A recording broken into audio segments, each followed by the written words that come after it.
Bienvenidos a un nuevo capítulo del seminario sobre traumatología bucomaxilofacial. En este caso nos referiremos básicamente a lo que son las fracturas condilares y de cuello de cóndilo. Ante la presencia de una fractura de cuello de cóndilo uni o bilateral, siempre es importante tener en cuenta que el cóndilo va a ser movilizado por el músculo trigmoideo externo cuando se quieren hacer los movimientos de propulsión mandibular. Por eso, si tenemos una fractura de cuello de cóndilo bilateral, cuando querramos y le digamos al paciente que haga una propulsión de la mandíbula, que la protruya, se va a producir la contracción de los trigmoideos externos y esto van a mover la cabeza del cóndilo, pero no el cuello y la rama. Por lo tanto, el paciente cuando quiera avanzar la mandíbula va a abrir la boca, producto de esa situación que solamente los cóndilos van a ser movilizados por el trigmoideo externo, pero no el cuerpo o la rama. Ahora, si tuviéramos una fractura que sea unilateral, vamos a suponer que tenemos en este caso una fractura del lado derecho del paciente. Entonces, el lado izquierdo va a estar indemne. Cuando nosotros le pidamos al paciente que haga una propulsión de la mandíbula, que protruya la mandíbula, este trigmoideo externo se va a contraer al igual que el otro, pero del lado derecho que está fracturado solamente va a avanzar el cóndilo, mientras que del lado izquierdo va a avanzar el cóndilo con la rama. Por eso esta rama al avanzar junto con el cóndilo se va a desviar producto de que esta rama va a quedar inmóvil, entonces se va a producir un movimiento de rotación hacia el lado fracturado producto de que la rama esta no tiene movimiento y solamente tiene movimiento en la cabeza del cóndilo. De las fracturas de cóndilo nosotros en general solamente un 3% de las casuísticas que nos consultan son quirúrgicas. ¿Cuándo operamos? Cuando hay un movimiento o una rotación del cóndilo que impide el movimiento de apertura y cierre, cuando hay una fractura conminutada del cóndilo o presencia de un cuerpo extraño, como vamos a ver por ejemplo, o esquirlas de Barla, o cuando el cóndilo se introduce en la cavidad glenoide, fosa craneal media y requiere una resolución quirúrgica. El resto de los casos, cuando no son esas excepciones que mencioné, vamos a manejarlos con un bloqueo intermaxilar. Este bloqueo intermaxilar que puede ser desde una simple ligadura de Hilmer o un Ivy, puede ser hasta un bloqueo con arco cinta, con arco peine, con bracket de ortodoncia, cualquiera de los métodos que vimos anteriormente. ¿Qué es lo importante? El bloqueo intermaxilar es de 7 a 10 días. No más tiempo, ¿por qué? Porque una fractura alta de cuello de cóndilo puede producir un derrame de sangre dentro de la cavidad articular que se llama hemartrosis. Eso se configura en una fibroartrosis y finalmente una anquilosis si quiero perpetuarlo más tiempo. Entonces son 7 a 10 días. A los 7 a 10 días quito el bloqueo intermaxilar, pero mantengo en el caso que tenga bracket o algún otro sistema de fijación como arcos colocados para con gomas y cierres mantener la apertura y cierre en línea media. En otros momentos se han realizado osteosíntesis a nivel del cuello de cóndilo utilizando diferentes aditamentos como los clavos Kirchner, etc. Y hoy en día se usa mucho lo que es las placas de titanio para los casos reservados donde se hacen cirugías a cielo abierto o, como realizan algunos profesionales, la cirugía laparoscópica de la articulación temporomandibular. Aquí vemos un caso de un paciente que lo evaluó mi padre hace muchos años con un traumatismo en el mentón producto de la práctica deportiva de hockey, pero que tenía buena apertura bucal, que no presentaba una ligera laterodesviación hacia el lado fracturado. Observen la fractura en el cuello del cóndilo del paciente, cómo se ve en la radiografía de frente la laterodesviación hacia el lado izquierdo donde tenía el cóndilo fracturado. Y veamos cómo se va haciendo la evolución. Lo que se le propone al paciente es un tratamiento con un bloqueo intermaxilar de 10 días y luego una reeducación con goma. Ya el paciente era portador de ortodoncia, pues estaba en tratamiento ortodóntico. Y observen la evolución, siguiendo lo que se llama el postulado del Mohs, la función hacia el órgano, cómo en base a la función se va reconstituyendo lo que es la morfología del cóndilo, el paciente siempre en oclusión y en apertura en línea media. Y observen 3 años después cómo se puede apreciar una óptima neoformación del cóndilo. El paciente conserva la línea media en apertura. Sin ningún abordaje quirúrgico se resuelve perfectamente el caso. Cuando los pacientes tienen dentición mixta temporaria hay que confeccionar esto, se llaman goteras.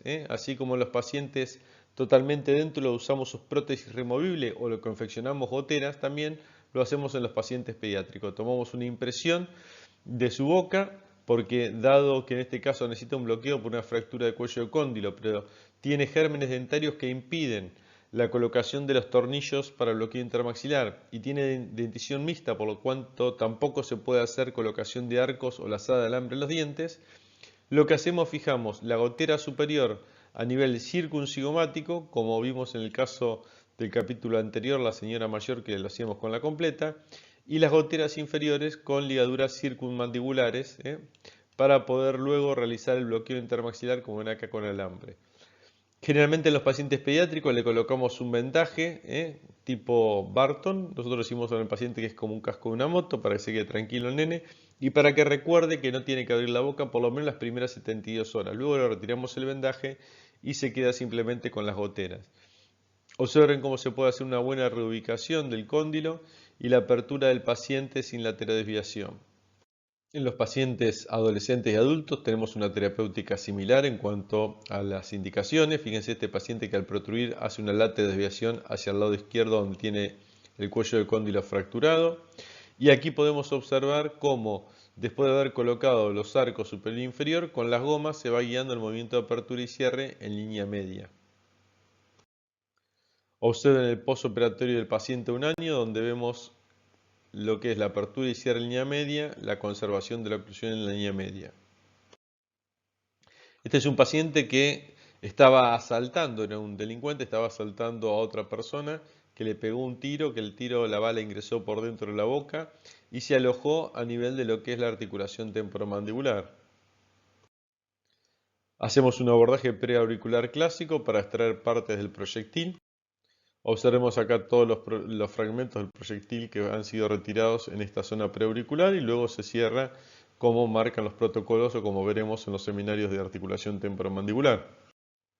Aquí vemos la sutura, el postoperatorio, cómo cicatrizó a nivel intraoral y el abordaje, cómo cicatrizó a nivel de la articulación temporomandibular. Quedan algunas pequeñas esquirlas en los tejidos blandos, carrillo y toda esa parte, pero no es necesario removerlas. Bueno, aquí vamos a compartir el último caso, donde vamos a observar una asociación de una fractura de cuello de cóndilo con una asociación de una fractura de cuerpo mandibular, donde hay una pieza que está involucrada en el trazo de la fractura con afección periodontal severa, por lo tanto realizaremos su extracción.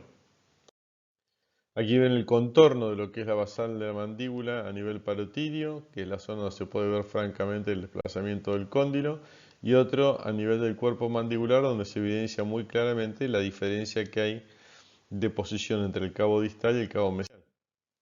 Para eso lo importante es hacer la reducción, contención y posteriormente la fijación. Pero la reducción la hacemos manual, la contención la hacemos con un bloqueo intermaxilar, tornillos y gomas, como ven acá en la imagen de la izquierda. Esto es muy importante porque esto también nos permite después hacer los movimientos de apertura y cierre guiados por estos tornillos y estas gomas de tracción. Aquí podemos ver cómo una vez realizado el bloqueo intermaxilar abordamos el cuerpo de la mandíbula haciendo la extracción de la pieza dentaria involucrada en el trazo de la fractura porque tiene inestabilidad periodontal y cómo, siguiendo los conceptos que dimos hoy, a cada lado de la fractura tenemos por lo menos 4 tornillos, en este caso tenemos 5, anterior y posterior. Usamos una placa 2.4 a nivel de la basal y una placa 2.0 a nivel de reborde. Recuerden que siempre tienen que ser las dos placas en paralelo o de 2.0 o si tiene un perfil mayor el tornillo que sea la basal.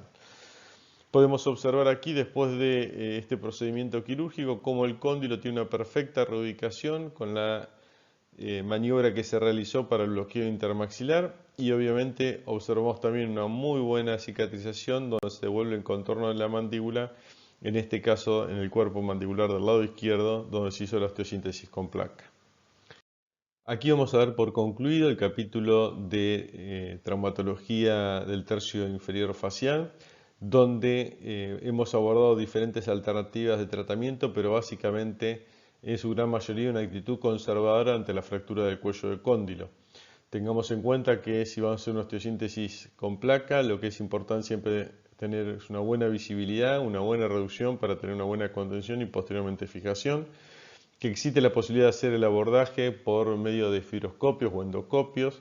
a 0 grados o con diferentes angulaciones, depende el artroscopio que estemos usando, pero lo importante es ver que tenemos una casuística muy numerosa donde se demuestra que el 97% de estos casos pueden ser resueltos con un bloqueo intermaxilar de 7 a 10 días y luego mecanoterapia para seguir el postulado de Mohs, la función hace al órgano. En nuestro próximo capítulo veremos lo que es la osteosíntesis alámbrica, la osteosíntesis con placas y tornillos de titanio y la osteosíntesis con placa y tornillos de materiales reabsorbibles como las que empleamos de ácido poliláctico y poliglicólico, las cuales fueron primeramente utilizadas para el tercio medio facial y después recién se incorporó su uso para lo que es la mandíbula.